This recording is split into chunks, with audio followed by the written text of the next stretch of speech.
You heard it. Maybe you read the text, saw the picture, caught the strange behavior, or maybe she told you outright. She went to F-key him. And whether you say it out loud or not, something inside you fractured in that moment.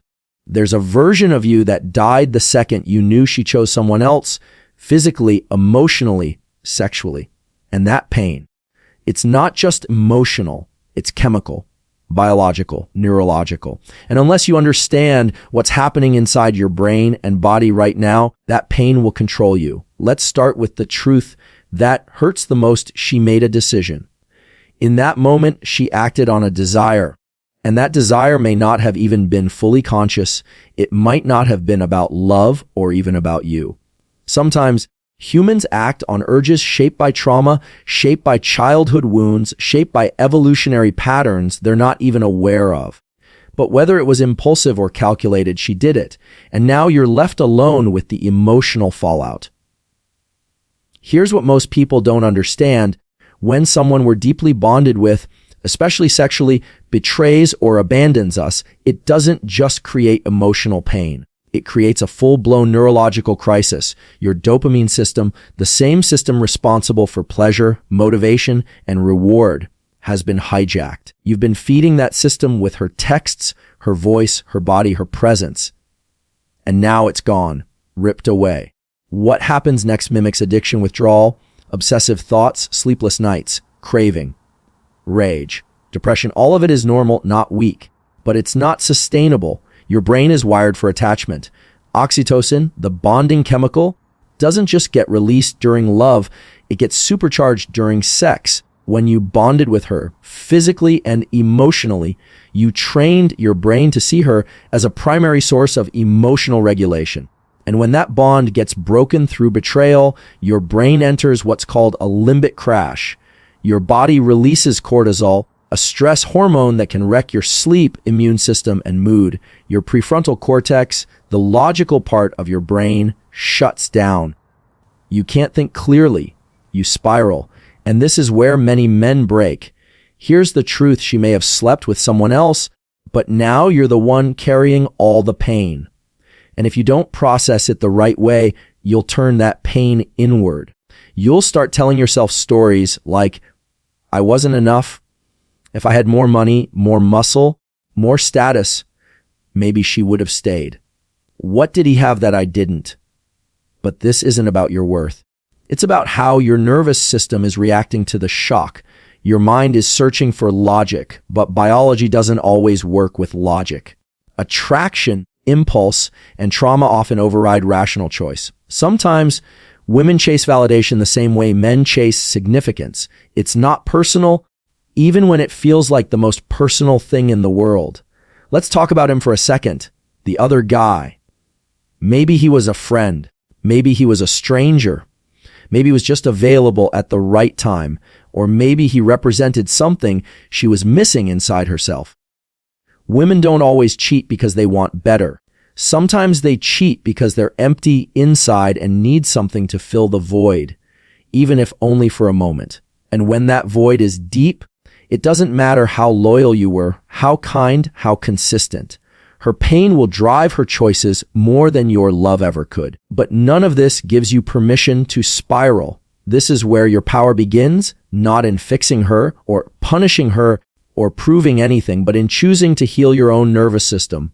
Right now, your mind is looping the images, the what ifs, the comparisons. You're feeding your pain not because you want to, but because your brain is addicted to certainty. It wants a reason, a story, something to make this all make sense.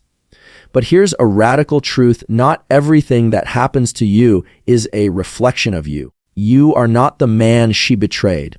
You are the man who gets to decide what this betrayal turns you into. Let's talk about rewiring.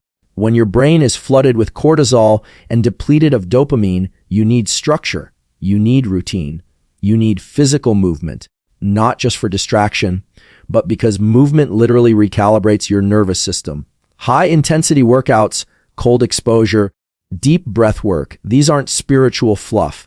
They're neurological reset buttons. They send signals to your body, you are safe now. You are in control. You are not a victim. And then comes the deeper work. You sit with the pain. You don't rush it. You don't bury it in rebounds, alcohol, or fake confidence. You feel it fully.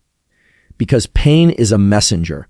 It's trying to teach you where you lost connection to yourself. Maybe you gave her too much power. Maybe you made her your source of validation.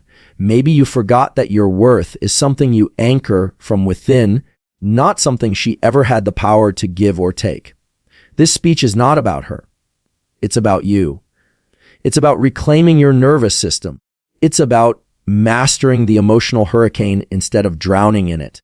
Because long after she's moved on, or pretended to, you will still be left with your mind, your body, and your future. And if you don't take responsibility for that, you'll hand your life over to the ghost of a woman who was never built to carry the weight of your identity in the first place. You are not broken. Your brain is responding exactly as it was designed to. But that doesn't mean you're stuck. It means you need new tools, new inputs, new clarity. She went to Fefakafim. That's her decision, her story, her consequences. But you now have the rarest opportunity a man can be given. The opportunity to turn betrayal into mastery, to feel it, face it, heal it, and then become a man who is no longer controlled by who chooses him, but by the man he chooses to become. Desire is one of the most misunderstood forces in the human brain. We often think of it as a conscious choice, something we decide based on logic or compatibility or morals. But in truth, desire is a complex, layered neurological process involving multiple systems in the brain working together and often pulling us in directions we don't fully understand. When a woman chooses to be with someone else, especially sexually, it doesn't always stem from premeditated cruelty or intention to harm. It often originates from a cocktail of neurochemical urges, emotional conditioning, and subconscious programming that drives her toward connection, validation, or even escape. The human brain is deeply influenced by dopamine, the neurotransmitter most involved in motivation, pursuit, and reward. When a person feels unseen, unwanted, or unvalidated in their current relationship, their dopamine system starts scanning for a new source of intensity. This doesn't mean she stopped caring about the person she left. It means her brain responded to a perceived deficit by chasing a spike in novelty, arousal, or affirmation. That chase often feels irrational from the outside, but from a neurobiological standpoint, it makes sense. The brain is always in search of experiences that release dopamine, especially when it's in a state of emotional boredom or neglect. Novelty, sexual attraction, and even forbidden risk can stimulate that dopamine release, creating a sense of purpose or thrill that, for someone emotionally unstable or fragmented, feels like relief. Now, on the other side of that equation is the man who has been betrayed. His brain goes into a state of crisis, not because he's weak, but because his emotional attachment to her was reinforced by multiple forms of bonding, conversation, physical closeness, sexual intimacy, shared goals, and daily routines. That connection was not only emotional, it was chemical. Oxytocin, another neurotransmitter, plays a major role in pair bonding. It's released in high amounts during sex, prolonged eye contact, and vulnerable conversations. When that connection is broken suddenly, especially through the shock of sexual betrayal, the nervous system doesn't just register disappointment. It registers abandonment. And abandonment is a primal threat that activates the same regions in the brain as physical pain. The limbic system, particularly the amygdala, interprets betrayal as danger, triggering a cascade of cortisol, adrenaline, and survival-based emotional reactions. That's why men often report racing thoughts, lack of appetite, inability to sleep, or even obsessive mental loops after discovering betrayal. It's not about obsession in the romantic sense. It's about a brain desperately trying to restore certainty and emotional equilibrium in the aftermath of a trauma it didn't anticipate. For some men, especially those with past experiences of loss, rejection, or abandonment, the emotional fallout is even more intense because the brain is not only reacting to this event, but also reactivating the unresolved wounds of the past. The rejection now becomes symbolic It's not just her choosing someone else, it's every moment in life he felt discarded, forgotten, or not enough. This is why heartbreak can feel so catastrophic. It's a biological and emotional time bomb detonating in the deepest, most unhealed parts of a man's identity. Without understanding this, many men blame themselves, spiral into shame, or try to numb the pain through destructive behaviors. But neuroscience shows us this is a system malfunction, not a personal failure. The brain is doing what it's wired to do, say, seek clarity, protect itself from harm, and restore a sense of internal balance. The problem is, without awareness of this process, we keep feeding the very patterns that keep us stuck. When a woman chooses a man, whether it's for love, validation, or sex, it rarely happens in a vacuum. It's not always about who was the most attractive, who had the best job, or who treated her the kindest. Human attraction is rarely logical. It's a dynamic, constantly shifting reaction between biology, trauma, memory, subconscious signals, and present emotional states. Sometimes a woman will be drawn to someone who activates an old emotional pattern she doesn't even realize she's still living in. The brain tends to seek familiarity, not necessarily health. This is why someone can leave a relationship with a kind, stable partner and run into the arms of someone who is unpredictable or emotionally unavailable. It isn't always because she wanted excitement or was bored. It's often because her nervous system is chasing an unresolved loop from the past. The attachment system, wired deeply in childhood, is one of the most powerful forces shaping who we pursue, who we reject, and why. If a woman grew up in an environment where love was inconsistent, where attention was given and withdrawn, where affection had to be earned, her brain adapted by learning to chase what's uncertain. That uncertainty becomes emotionally charged, and over time, her body starts associating emotional risk with intimacy. In these cases, a man who is safe, consistent, and emotionally regulated may feel boring, not because he lacks value, but because he doesn't activate that old, familiar intensity. And the man who does, who's emotionally unavailable or chaotic, feels magnetic even if he's dangerous. It's important to understand that this isn't a conscious strategy. She doesn't sit down and think, I want to pick the man who's going to hurt me. Her body reacts. Her mind rationalizes it later. This is how trauma-informed attraction works. It bypasses reason. Her choice to sleep with someone else may have had nothing to do with that man being better than you. It may have everything to do with him activating a part of her that she hasn't healed yet. Or maybe he didn't remind her of her trauma at all. Maybe he gave her a new feeling entirely.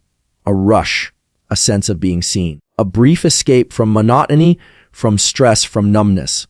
That moment of attention, especially if she's emotionally unwell or insecure, can feel like oxygen to a drowning person. The brain floods with dopamine. The ego swells with relevance. And in that moment, her future, her values, even her relationship with you fades behind the intensity of that one decision. And she justifies it by telling herself what she needs to hear to make it okay. Now, if she chose you in the first place, there was likely a reason for that too. Maybe you represented safety or validation or the promise of healing. Maybe you were her anchor. But even anchors can feel like cages to people who aren't ready to stop drifting. If she hadn't done the work to understand her own wounds, her own patterns, her own insecurities, then her connection to you was always at risk of becoming unstable. Because no matter how strong your love was, no amount of external stability can fill an internal void. Many men try to earn loyalty through effort, through consistency, through presence. But you can't love someone out of their self-abandonment. You can't rescue someone from the trauma they're still addicted to. And you can't protect someone from making choices that reinforce their unhealed pain. She may have chosen you for one version of herself, and when she became another version, she chose differently. Not because you failed, but because her emotional operating system shifted in a way that made a different man feel right for the moment. Attraction is rarely about value. It's about wiring. And if her wiring was broken, it wouldn't matter how whole you were. From a young age, men are taught that confidence is everything. Be confident, be assertive, take charge, and women will come. But what they're not told is that most of what we call confidence isn't confidence at all. It's often just a performance masking deep insecurity, or worse, a fragile reward system built entirely around external validation. When a man ties his identity to how others perceive him, especially in the context of relationships, his sense of confidence becomes reactive. One compliment inflates it, one rejection destroys it. And in this instability, the male brain becomes wired for pursuit, not of purpose or truth, but of validation. And what drives this pursuit more than anything else? Dopamine. Dopamine is the neurotransmitter of motivation and reward. It's not about pleasure itself. It's about the anticipation of pleasure, the chase, the hunt, the idea that something just out of reach will complete you.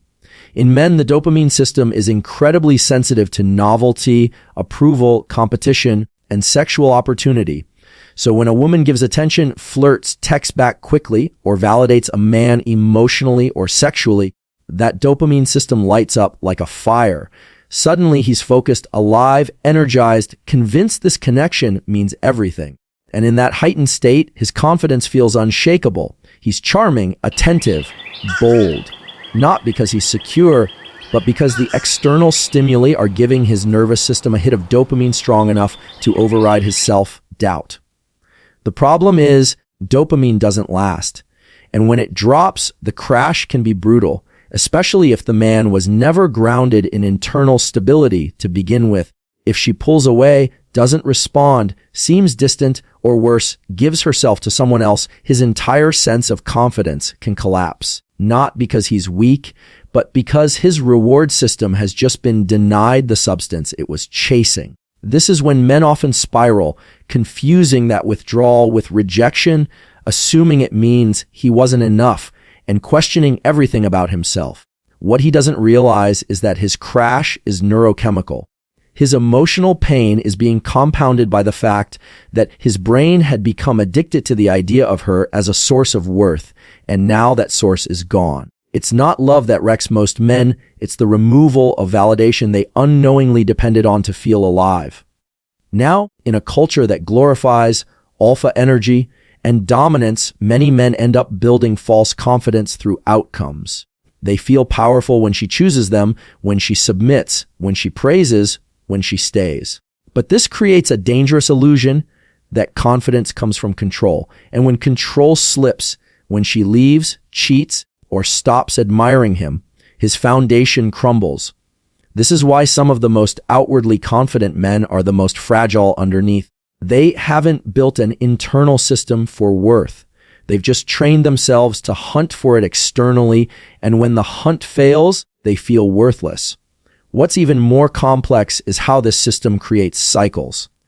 After being hurt or betrayed, a man might say he's done with love. But soon enough, another woman gives him attention, and the dopamine begins again. Not because he's ready to love again, but because his brain is still looking for the next high, the next fix, the next mirror to tell him who he is. This is not true confidence. This is dependency disguised as strength. Real confidence is built in silence. It's built when no one is watching, when no one is choosing you, when you choose yourself without applause.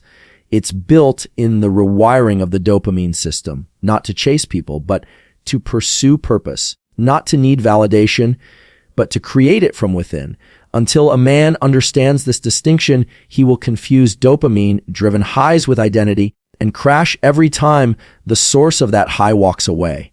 When a man is betrayed, especially by the woman he trusted the most, there is a very specific biological and psychological cascade that begins almost instantly.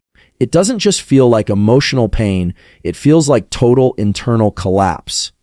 The first chemical that floods the system in this moment is cortisol. Cortisol is the body's primary stress hormone, and it is designed to prepare the body for survival.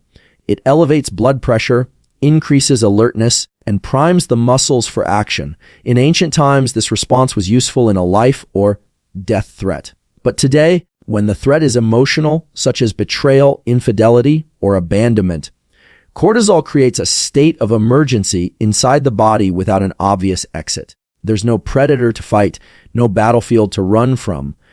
The enemy is invisible and the wound is psychological. The body doesn't know the difference, so it stays stuck in survival mode.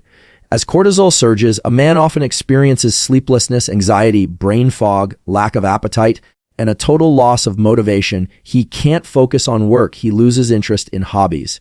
His nervous system is hijacked. That's because cortisol doesn't operate alone.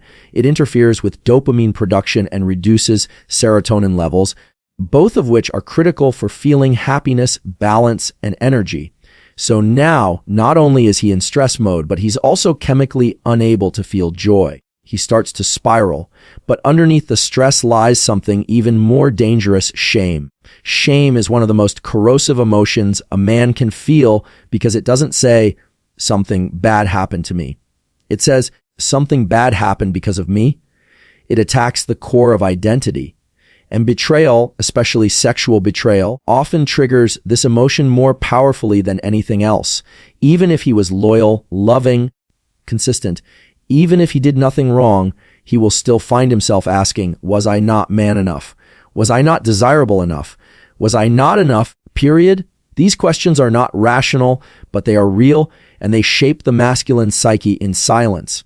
In modern society, men are not taught how to process shame. They are taught how to hide it. They are taught to suppress, to distract, to stay stoic, or worse, to convert it into aggression, addiction, or performance.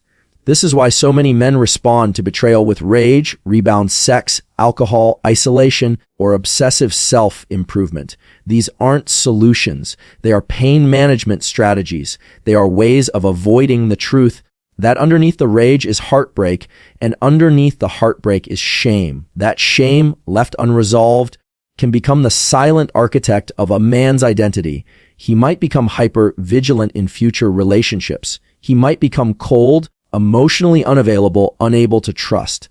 Or he might go the opposite direction, chasing love obsessively, losing himself in women, begging to be seen, to be chosen again, hoping someone will rescue him from the feeling of not being enough. This is why understanding the role of cortisol and shame is so vital. When a man is in this biochemical state, he is not thinking clearly. His mind is filtering reality through the lens of survival and fear.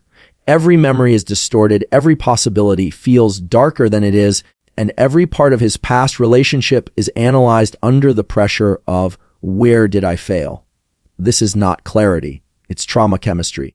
And if he doesn't interrupt this cycle, he'll start building his future from a place of fear rather than power. He'll live guarded, reactive, disconnected, not because he wants to, but because his nervous system was never given a chance to return to safety. Healing from this place is not just about moving on from her. It's about releasing the chemical and emotional story that formed the second her betrayal registered in his system. Until that happens, he may appear strong on the outside, but inside, his entire psyche remains tethered to the moment he was no longer chosen. When you've been betrayed, left, or discarded, especially by someone you loved deeply, there's a reflex inside the male mind that whispers, "You've lost your power." You feel it in your chest when you wake up. You feel it when your stomach drops every time you remember the moment she chose someone else. You feel it when your body is tired, but your brain won't stop replaying scenes. But what most men don't realize is that power is not given to you by her choosing you, loving you, or staying loyal. Power is built by you internally through a process called neural rewiring. And this isn't a motivational phrase. It's literal neuroscience. Your brain forms patterns through repetition and reinforcement. Every thought, every emotion, every behavior sends electrical signals down neural pathways. The more often you think, feel, or act a certain way, the stronger those pathways become, like carving grooves into a piece of wood. Betrayal often carves deep grooves of unworthiness, obsession, fear, and self-hate. But you can change the direction of those pathways. You can rewire the brain. The first step is regulation. When your nervous system is in fight or flight from the trauma of betrayal, you are not in a position to heal. You are in survival, and survival distorts perception. So you begin with the body. You begin with breath, sleep, movement, and light. Deep, controlled breathing, specifically physiological sighs, where you take a deep inhale followed by a second short inhale, and then a long exhale, activates the parasympathetic nervous system and reduces cortisol. That one tool alone can begin shifting your state in under a minute. Then comes sleep. Without proper rest, your brain can't prune old emotional patterns or consolidate new ones. You need sleep not just for energy, but for rewiring.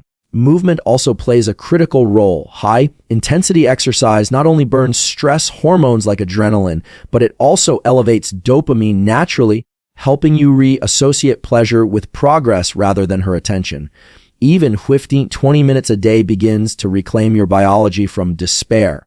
Next comes behavioral discipline, the urge to reach out to her, to stalk her social media, to obsess over what she's doing, is not romantic. It's a compulsion created by a brain that hasn't updated its reward system. You were trained to associate her with pleasure and safety. Now that she's gone, the system is confused. Every time you resist the urge to check on her, to reread old messages, or to seek answers, you are sending a new signal to your brain. I don't need that to survive. And each time you do it, the old circuit weakens. This is how power is built, not all at once, but through 100 micro decisions to choose self-respect over self-abandonment. Then comes intention. Rewiring isn't just about eliminating the old, it's about replacing it with something better. You begin building a new identity, rooted not in who you lost, but in who you're becoming. You commit to learning something hard. You immerse yourself in environments that challenge you physically and mentally. You create goals, not for the sake of proving your worth to others, but to establish a new narrative in your brain that says, I am creating forward momentum. The more your brain sees progress, the more it releases dopamine internally instead of needing it from external attention. Eventually, the face that once haunted your thoughts loses power, not because you forget her, but because you've rewired your system to operate independently of her presence. The rewiring process also involves forgiveness, not necessarily of her, but of yourself. You forgive the version of you that stayed too long, that ignored the red flags, that gave too much of himself, trying to keep something broken alive. You do this not out of guilt, but because guilt reinforces the same neurological loops that betrayal activated in the first place. When you forgive yourself, you liberate your biology from shame. And a man without shame is a man who cannot be manipulated, emotionally enslaved, or broken by someone else's decision to walk away. There's a pivotal moment after betrayal when a man stands at a crossroads. He can either let the weight of what happened bury him, or he can decide intentionally and strategically to use the very pain that broke him as fuel to become something far stronger. But that transformation doesn't begin with motivational talk or blind optimism. It begins with biology, because betrayal isn't just emotional.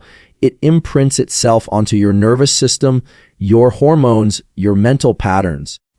To turn that betrayal into power, you must first understand how your system is reacting to what happened, and then intentionally recondition it towards strength, not survival. Every time you think of her face, her body with him, the night she walked out, or the lie she told, your brain triggers the same stress circuitry that would activate if you were in a life-threatening situation. Your amygdala, the part of the brain responsible for detecting danger, lights up. It doesn't know the difference between physical harm and emotional violation. It just knows something once safe is now unsafe. In response, your body releases cortisol and adrenaline, your heart rate increases, your thoughts race, your muscles tense, and in that moment, you're reliving the betrayal again, not just mentally, but physically. Over time, this can lead to chronic stress patterns, tight shoulders, digestive issues, brain fog, hormonal imbalances. But the same nervous system that stores trauma also stores recovery. You can reprogram the memory. You can transform the response. The key is adaptation. Your body is built to evolve, to adjust, to overcome. But it won't do it automatically. You have to give it new data. That means deliberately exposing yourself to stress in controlled environments so your brain learns that discomfort doesn't equal defeat. Cold showers, intense workouts, fasting, long walks in silence, learning something new that pushes you past frustration. These are not just activities. They are biological training grounds for resilience. When you master your breath under pressure, your brain rewires its relationship to pain. When you complete tasks in the face of grief, your dopamine circuits re-anchor around achievement rather than loss. This isn't just personal growth, it's neural realignment. You also need vision. After betrayal, many men lose their internal compass. Everything they were building, dreaming about, or planning revolved around her. So when she leaves, or worse, chooses someone else, that vision collapses. But the brain is a goal-driven machine. Without clear direction, it loops backward. So the way forward is to replace what you lost with something greater. You define what kind of man you want to be. Not for women, not for revenge, but for alignment. Then you pursue it with such intensity that your system no longer associates her with identity. She becomes a reference point, not a destination. Another essential piece is community. Isolation feeds shame. Shame reinforces the trauma cycle. But when you expose your truth to brothers, mentors, and men who've been through fire and came out forged, you begin to detach your pain from secrecy. And once the pain is no longer hidden, it loses its grip. It turns from poison into instruction. It teaches you where your boundaries failed, where your standards collapsed, where your soul abandoned itself for connection. This is how you take the sting out of betrayal, by turning it into a study of self. And what you learn from that study becomes the blueprint for the man you build next. True power isn't the absence of pain. It's the ability to harness pain for momentum. It's when your nervous system, once hijacked by heartbreak, now carries the memory like armor, not open wounds. It's when you no longer need her apology, her closure, or her attention to feel whole. You've taken what was meant to shatter you and used it to shape you into something indestructible. So now you know. This pain you're feeling, it isn't weakness. It isn't failure. It's biology, memory, identity, and longing all colliding at once. You were wired for connection. You were wired to protect. You were wired to give your loyalty fully to someone you believed would honor it. And when that loyalty was broken, when her body became a stranger's comfort, something inside you shattered. But what broke was not your manhood. It was your illusion, your belief that love could save someone from themselves, your hope that being enough for her would mean she would never search elsewhere. That part of you died. But what's born now, if you allow it, is a man no longer driven by validation, no longer enslaved by the need to be chosen, no longer defined by who stayed or who left. This moment is not about her anymore. It's about who you become because of what she did. You could spiral. Let this betrayal anchor itself into your nervous system and let bitterness build its home in your chest. Or you could choose the harder, holier path, the path of rewiring, rebuilding, and returning to your core. The version of you before the attachment. The version of you before the codependency. The version of you that doesn't beg to be seen, but walks in full awareness of his own value, whether anyone sees it or not. Betrayal has the power to destroy or to forge. It can either drag you into darkness or become the catalyst for the deepest masculine awakening you've ever known. The world doesn't need more men numbing their pain, chasing temporary highs, or dying quietly in the echo of someone else's decision. The world needs men who rise from heartbreak with eyes sharper, hearts stronger, and spirits untouchable. Men who feel every ounce of the pain, but refuse to let it own them.